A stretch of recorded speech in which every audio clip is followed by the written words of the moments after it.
BC joint action committee ఆధ్వర్యంలో ఈరోజు BC ధర్మ పోరాట దీక్ష చేసిర్రు జాజుల శ్రీనివాస్ అన్న. ఒకసారి మాట్లాడదాం. ఈ గౌడ బిడ్డ బీసీ పోరాటానికి చాలా పెద్ద ఎత్తున్నే నిరసనలు, దీక్షలు, ధర్నాలు చేసుకుంటూ వస్తున్నారు. మరి గవర్నమెంట్ ఎందుకు స్పందించట్లేదు? మొన్న రీసెంట్గా జరిగినటువంటి జూబ్లీహిల్స్ ఉప ఎన్నికకు కూడా తన మద్దతు ప్రకటించారు. అంతకుముందు బీఆర్ఎస్ పార్టీకి కొంత స్వరం వినిపించినప్పటికీ క్వైట్ ఆపోజిట్గా వ్యవహరించినటువంటి జాజుల శ్రీనివాస్ అన్న మనతో పాటు ఉన్నారు. మాట్లాడదాం ఈరోజు దీక్ష విషయంలో ఆయన ఏం చెప్తాడు, ఎట్లా ముందుకు పోవాలనుకుంటున్నారు అనేసి. అలా చెప్పండి, ఏంటి ఈరోజు ధర్మ పోరాట దీక్ష కార్యక్రమం మీరు చూశారు. నిజంగా ఎవరికి జరగనటువంటి అన్యాయం బీసీలకు జరుగుతుందనేది వాస్తవం. దాన్ని బీసీలకు న్యాయమైనటువంటి పోరాటం, ధర్మమైన పోరాటం కాబట్టి ఈ ఉద్యమానికి బీసీల ధర్మ పోరాట దీక్ష పేరు పెట్టడం జరిగింది. ఈ ధర్మ పోరాట దీక్ష ద్వారా తెలంగాణ సమాజానికి బీసీల వైపు ధర్మం ఉందని తెలపడానికి, అదేవిధంగా ఈ ధర్మ పోరాట దీక్ష ద్వారా కేంద్ర రాష్ట్ర ప్రభుత్వాల మీద ఒత్తిడి తీసుకురావడంలో భాగంగానే ఈరోజు ఇలా తెలంగాణ రాష్ట్రంలోని 33 జిల్లాల్లో 119 నియోజకవర్గాల్లో మండల స్థాయిలో కూడా ఈ దీక్షలు చేపట్టడం జరిగింది. బీసీ జేఏసీ విశ్వస్థాయి సమావేశం ఏర్పాటు చేసి ఈ బీసీ జేఏసీ నవంబర్ 2వ తేదీన హైదరాబాద్లోని కళింగ భవన్లో చేసిన తర్వాత అష్టాంగ ఆందోళన కార్యక్రమాలు రాష్ట్ర వ్యాప్తంగా చేయాలి అని చెప్పి ఆ రోజు నిర్ణయించడం జరిగింది. అందులో భాగంగా నవంబర్ 6వ తేదీన రాష్ట్ర వ్యాప్తంగా పూలే అంబేద్కర్ విగ్రహాల ముందు నిరసన కార్యక్రమాలు చేశాం. అదేవిధంగా ఈరోజు 13వ తేదీ నాడు ధర్మ పోరాట దీక్షలు చేస్తున్నాం. రేపు 16వ తేదీ నాడు రన్ ఫర్ సోషల్ జస్టిస్ పేరుతోటి మార్నింగ్ రన్ వాక్ చేస్తున్నాం. ఆ తర్వాత 18వ తేదీ నాడు పార్లమెంటు సభ్యులతోటి కలవడానికి ఇలా ఎంపీలతో ములాఖత్ కార్యక్రమం పెట్టాం. అదేవిధంగా ఇలా 23వ తేదీ నాడు అఖిలపక్ష పార్టీల సమావేశం పెట్టాం. డిసెంబర్ మొదటి వారంలో వేలాది మందితోటి పార్లమెంట్ దిగ్బంధం పెట్టాం. అదేవిధంగా డిసెంబర్ 3వ వారం నుంచి తెలంగాణ వ్యాప్తంగా బస్ యాత్ర, రథయాత్ర చేయాలని చెప్పి నిర్ణయించడం జరిగింది. ఇవాళ జనవరి చివరి వారంలో 1000 వృత్తులు కోట్ల గొంతులు అనే నినాదంతో 10 లక్షల మందితో హైదరాబాద్లో సభ పెట్టాలని చెప్పి నిర్ణయించింది. ఈ అన్ని ఆందోళన కార్యక్రమాలను ద్వారా కేంద్ర రాష్ట్ర ప్రభుత్వాల మీద ఒత్తిడి తీసుకొచ్చి న్యాయబద్ధమైనటువంటి రిజర్వేషన్లు సాధించడానికి మాత్రమే ఈ కార్యక్రమాన్ని చేపట్టడం జరుగుతుంది. కాబట్టి కేంద్ర ప్రభుత్వానికి, రాష్ట్ర ప్రభుత్వాన్ని మేము డిమాండ్ చేస్తున్నాం. ఇప్పటికైనా కూడా బీసీల పక్షాన న్యాయం ఉంది కాబట్టి 42% రిజర్వేషన్లకు ఆమోద ముద్ర వేయాలి, బీసీల మన్ననలు పొందాలి. లేకపోతే కేవలం బీసీ ముఖ్యమంత్రి, అదేవిధంగా బీసీలకు ఇన్ని టికెట్లు ఇస్తామని చెప్పి మోసం చేయడం కుదరదు. ఎన్నో రోజులు బీసీలు మోసం చేయలేదు. ఇన్ని రోజులు మీరు అన్ని పార్టీల మద్దతుతో చాలా వరకు నిరసనలు తెలిపారు. సో దీక్షలు, ధర్నాలు ఏవి చేసినా అన్ని పార్టీలు కొంత మద్దతు తెలిపినాయి. అంతెందుకన్నా మొన్న రీసెంట్గా చేసినటువంటి మీ బీసీ బంద్కు కూడా అన్ని పార్టీలు మద్దతు తెలిపినాయి. సో మీరు ఉన్నట్టుండి సడన్గా కాంగ్రెస్ పార్టీకి జూబ్లీహిల్స్ బైపోల్లో మద్దతు తెలపడానికి రీజన్ ఏమనుకో? మరి బీసీ ఇప్పుడు కాంగ్రెస్ ప్రభుత్వం మీద మీ పోరాటం విషయంలో ఎలా ఒత్తిడి తీసుకురావాలనుకుంటున్నారు? అంటే బీసీల ఓటు బీసీలకే మా నినాదం. ఎన్నికలు వచ్చినప్పుడు అందరికీ పార్టీలు చూస్తారు, మేము పార్టీలు చూడం, బీసీలు చూస్తాం. ఇప్పుడు ఉదాహరణకు మీరు అంటారు కాబట్టి చెప్తున్నా, నాగార్జున సాగర్లో ఉప ఎన్నికలు వచ్చినప్పుడు అక్కడ టీఆర్ఎస్ అభ్యర్థి నోముల నరసింహయ్య గారు చనిపోయారు.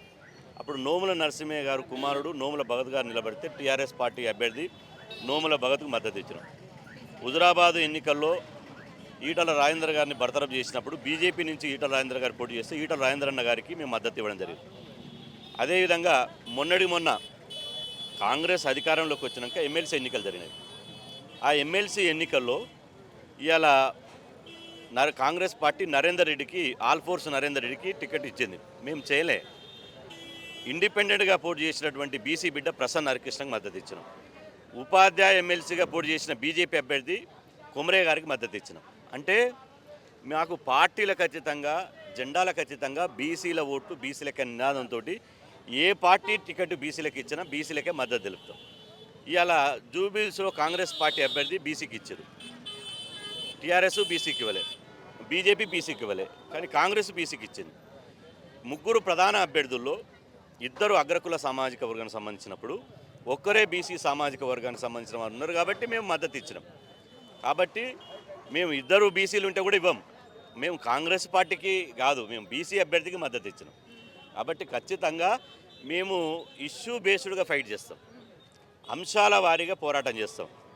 రిజర్వేషన్ల అంశం వేరు, ఎన్నికల్లో బీసీ అభ్యర్థికి మద్దతు ఇవ్వడం వేరు. అదేవిధంగా నామినేటెడ్ పోస్టులు బీసీలకు అన్యాయం జరుగుతున్నటువంటి అంశం వేరు, ఇది వేరు.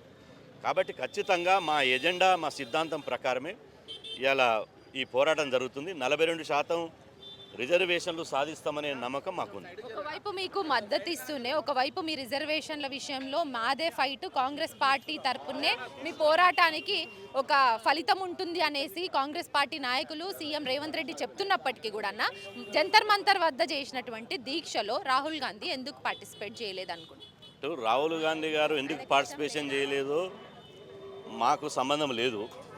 ఎందుకంటే రాహుల్ గాంధీ గారు కులగణన చేయాలి, ఎవరి వాటా వాళ్ళకి దక్కాలని చెప్పి న్యాయంగా మాట్లాడుతున్నారు. అంతకుముందు తలకటోర్ స్టేడియంలో ఒక బీసీ సమ్మేళనం జరిగినప్పుడు అలా పాల్గొన్నాడు. కానీ కాంగ్రెస్ పార్టీ జంతర్ మంతర్ దగ్గర ధర్నా చేసినప్పుడు ఎవరో చనిపోయిపోయిందని వాళ్ళ పార్టీ వాళ్ళు చెప్పారు, మాకు సంబంధం లేదు. ఎవరైనా సరే బీసీల అంశంలో బీసీలకు అనుకూలంగా మాట్లాడితే బీసీలు ఆదరిస్తారు. బీసీలకు అనుకూలంగా మాట్లాడకుండా వ్యతిరేకంగా పనిచేస్తే ఖచ్చితంగా బీసీ సమాజమే బుద్ధి చెప్తుంది. గవర్నమెంట్ మీద ఒత్తిడి తెచ్చి 8 మంది ఎంపీలు ఉన్నారు, ఆడ మాట్లాడాలి కదా పార్లమెంట్ సమావేశాల్లో. అట్లా ఆ రకంగా ఒత్తిడి తెచ్చి ఆ పార్లమెంట్ సమావేశాల్లో మాట్లాడే విధంగా మీ ప్రయత్నం ఉండబోతుందా? 100%. ఇప్పుడు డిసెంబర్ 1వ తేదీ నుంచి పార్లమెంట్ సమావేశాలు జరగబోతున్నాయి. ఈ డిసెంబర్ 1వ తేదీ నుంచి ఢిల్లీనే కూర్చుంటాం. ఇక ఢిల్లీలో కూర్చొని 42% రిజర్వేషన్ సాధించినాకనే హైదరాబాద్లో అడుగు పెడతాం.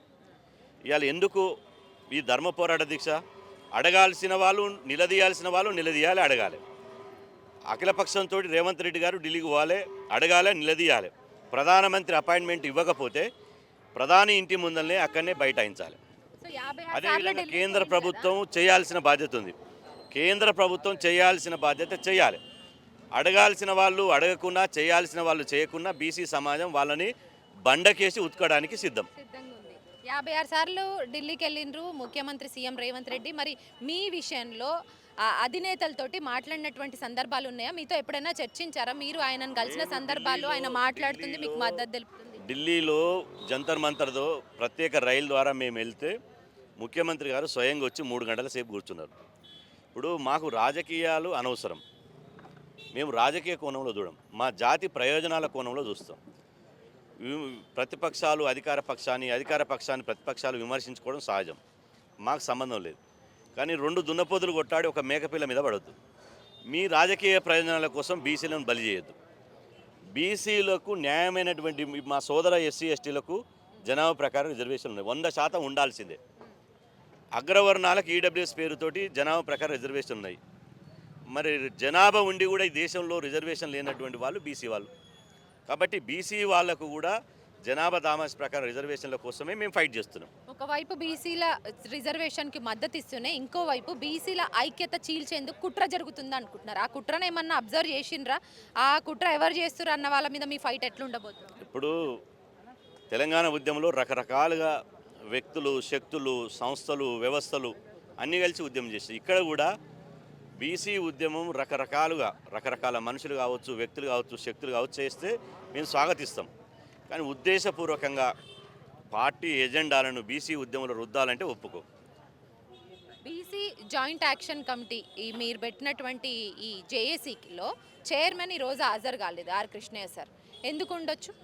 ఇప్పుడు ఒక జేఏసీ అనేది విస్తృతంగా 150 మందితో ఏర్పాటైంది, ఒకరిద్దరితోటి కాదు. ఇలా అన్ని కుల సంఘాల అధ్యక్షులు ఉన్నారు, అన్ని బీసీ సంఘాల అధ్యక్షులు ఉన్నారు, ఉద్యోగ సంఘాలు ఉన్నారు, ఆర్టీసీ ఉద్యోగులు ఉన్నారు, సింగరేణి కార్మికులు ఉన్నారు.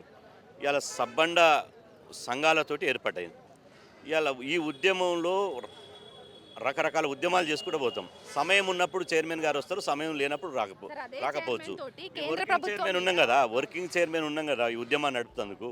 కాబట్టి వారు వచ్చిరా రాలేదని ముఖ్యం కాదు, ఉద్యమం నడుస్తుందా లేదనేది ముఖ్యం.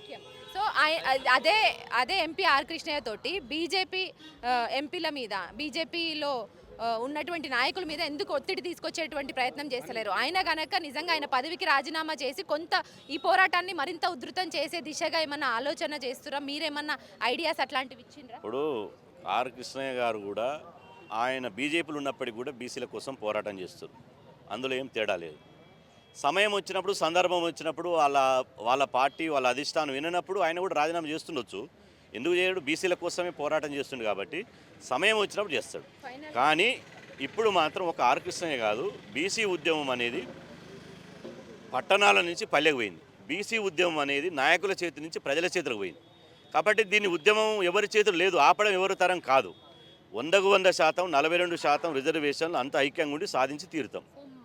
ఒకసారి ఉవ్వెత్తున ఎగిసిపడ్డప్పటికీ మధ్యలో కొంత గ్యాప్ వచ్చింది, ఇప్పుడు కొంత సైలెంట్ అయ్యారు, మళ్ళీ ఇప్పుడు నిరసనలు దీక్షలు ఇప్పుడు మళ్ళీ కొంచెం స్టార్ట్ అయినాయి. ఎట్లుండబోతుంది అన్న కార్యాచరణ? జూబ్లీహిల్స్ ఎన్నికలు ఉన్నాయి కాబట్టి అక్కడ బీసీ అభ్యర్థి నిలబడ్డాడు కాబట్టి ఇలా అక్కడ బీసీ అభ్యర్థిని గెలిపించుకోవడంలో భాగంగా ఆ కార్యక్రమం చేసినాం. బీసీ అభ్యర్థిని గెలిపించుకోబోతున్నాం.